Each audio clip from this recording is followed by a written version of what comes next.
क्या हुआ? जब अयोध्या में प्रकट हुआ साक्षात पुष्पक विमान, राम मंदिर में काम कर रहे मजदूरों ने जब यह नजारा देखा तो सभी के पैरों तले जमीन खिसक गई।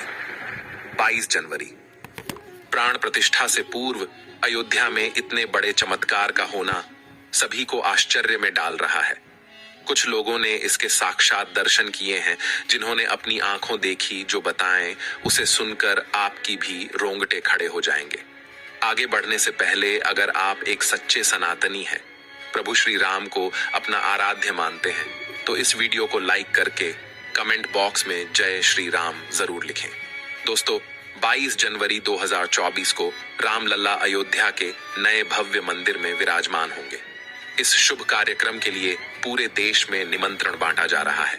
शहर से लेकर गांव तक घर घर अक्षत वितरण में बच्चों से लेकर बड़े तक सहयोग कर रहे हैं। यहाँ तक कि महिलाएं भी घर घर जाकर अक्षत और श्री राम की अयोध्या की फोटो वितरण कर रही हैं। अयोध्या में राम मंदिर में भगवान रामलल्ला की प्राण प्रतिष्ठा कार्यक्रम की तैयारियां तेजी से की जा रही हैं। इस कार्यक्रम को बेहद भव्य बनाने के लिए कोई कसर नहीं छोड़ी जा रही है। इस बीच राम मंदिर निर्माण का कार्य भी तेजी से किया जा रहा है। मंदिर निर्माण में जो लक्ष्य लिया गया था, उसमें लगभग 80% कार्य हो चुका है। 70 खंभों पर मूर्तिकारी का काम चल रहा है। पिछले दिनों त्योहार की वजह से ये धीमा पड़ गया था, लेकिन अब वो भी तेज गति से पूरा हो जाएगा। निर्माण कार्य जल्द से जल्द पूरा करने के लिए सभी मजदूर रात दिन मेहनत कर रहे हैं। लेकिन 10 जनवरी की रात कुछ ऐसा चमत्कार हुआ जिसे देखकर सभी मजदूरों के होश उड़ गए। जब रात्रि के समय सब मजदूर अपना काम निपटाकर तंबू में सो रहे थे, उसी समय अचानक से उन्हें वहां कुछ हलचल महसूस हुई। सुरेश नाम के एक मजदूर ने जब तंबू से बाहर झांक कर देखा तो उसे राम मंदिर के परिसर कुछ अजीब सी पीली चमकती हुई चीज दिखाई दी। उसने अपने साथियों को जगाना चाहा, लेकिन कोई भी उसके साथ नहीं आया।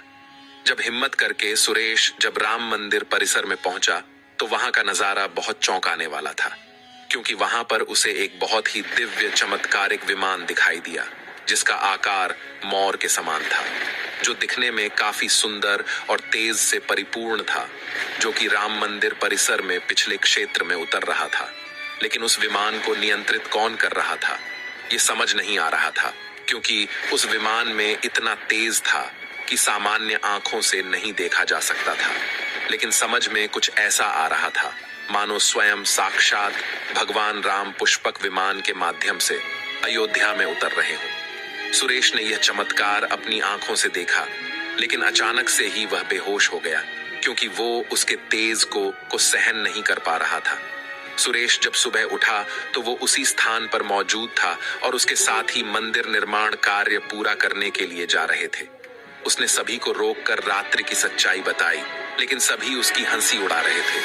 लेकिन सुरेश मन ही मन समझ चुका था कि प्रभु श्री राम अयोध्या आ चुके हैं।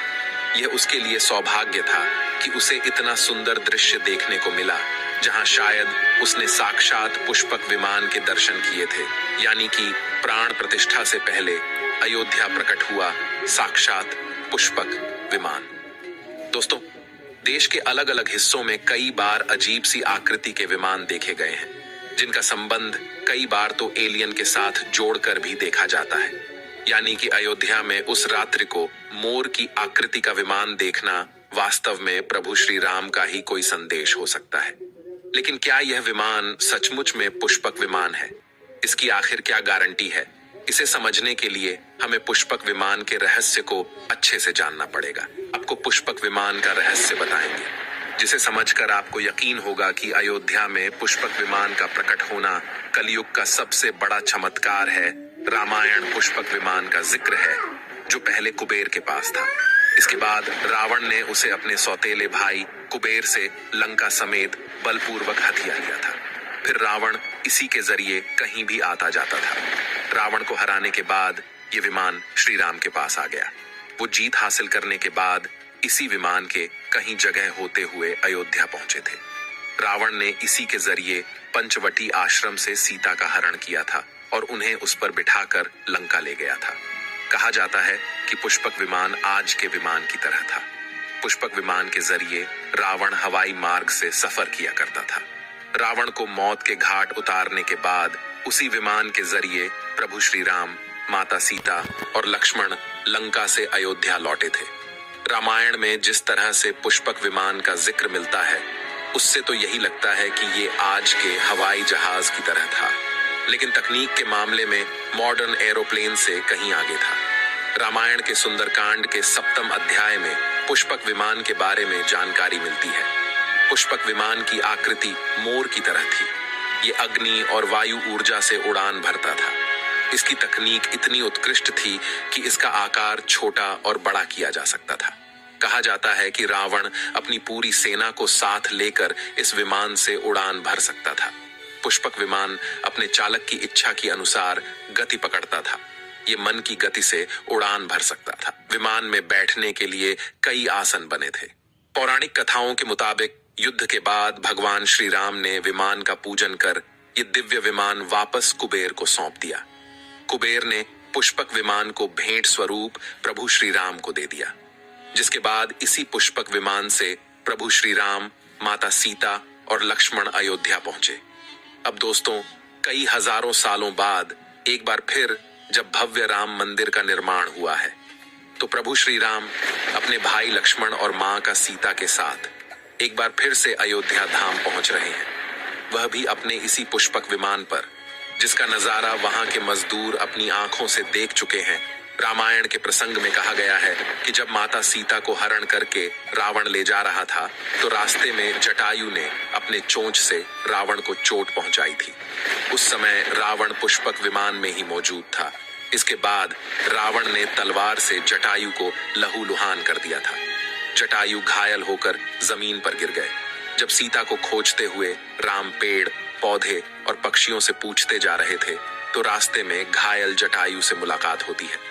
मरणासन्न पड़े जटायु ही राम को बताते हैं कि रावण सीता को हरण करके किस दिशा में गया है।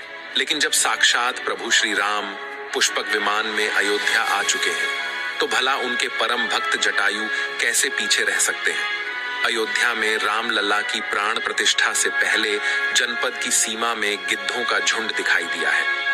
स्थानीय लोग इसे गिद्धराज जटायु से जोड़कर देख रहे हैं। वे इसे शुभ संकेत भी मान रहे हैं। मिल्कीपुर तहसील क्षेत्र के गांव धरोली में पिछले 10-12 दिनों से गिद्धों का झुंड वास कर रहा था। हालांकि उस गांव से गिद्ध उड़ गए हैं, लेकिन अयोध्या की सीमा में यहाँ वहां दिखाई दे रहे हैं। गांव वालों का कहना है कि पिछले 20 वर्षों से हम लोगों ने इलाके में गिद्ध नहीं देखे। अब था कि कुछ हिंदू दलों ने रात्रि के समय चुपके से यहाँ पर मूर्तियां रखी है। 1939 में भगवान राम की मूर्तियां मस्जिद में पाई गईं। मुसलमानों ने इस पर विरोध व्यक्त किया और दोनों पक्षों ने अदालत में मुकदमा दायर कर दिया। सरकार हजारों हिंदुओं का बलिदान देखते हैं तो हमारी आंखें नम हो जाती हैं। इस पूरी वीडियो को देखने के बाद आक्रमणकारियों के लिए आपकी क्या विचार है, इसे कमेंट बॉक्स में जरूर बताइएगा। हमारे महान शहीदों के लिए आपकी श्रद्धांजलि नीचे कमेंट बॉक्स में जरूर दीजिएगा। कोई भी बात अच्छी लगी हो तो लाइक जरूर करें और हमेशा ऐसे सत्य चमत्कारी घटनाएं देखने के लिए हमारे चैनल को सब्सक्राइब करके आप बेल आइकन को प्रेस कर लें। अभी के लिए आप सभी दर्शकों को हर हर महादेव।